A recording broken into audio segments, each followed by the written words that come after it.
In an experiment to measure the focal length of a convex lens, the magnitude of the object distance x and the image distance y, this is the image distance y, are measured with respect to focal point of the lens, means with respect to focus.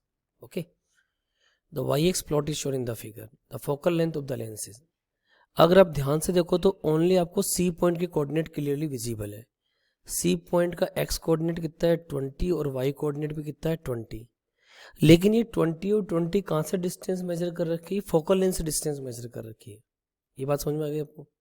तो अगर आपका lens का formula है 1/f equal to 1/v minus 1/u, तो सबसे पहले तो u की वैल्यू क्या हो गई, वो नेगेटिव होगी, ये बात तो पता चल गई. और फोकल लेंथ से डिस्टेंस है तो f प्लस 20 लिखोगे.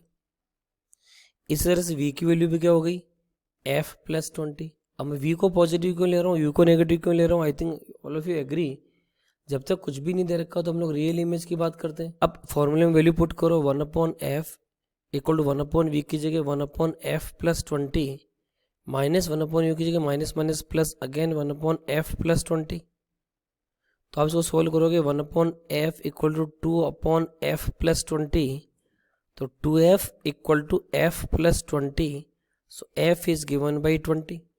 तो आपका आंसर क्या आ जाएगा यहाँ से 20. अच्छा, इसका एक शॉर्टकट भी आपको आना चाहिए. जो न्यूटन्स फॉर्मूला मैंने आपसे डिस्कस किया था, we have discussed in the class that Newton's formula is given by f square equal to x1 x2, where x1 x2 are the distance measured from the focus. So here you can say f square equal to x1, object distance from the focus is 20, image distance from the focus is also 20, so f square is 400, so f is given by 20 centimeter. So again right answer is 20 centimeter.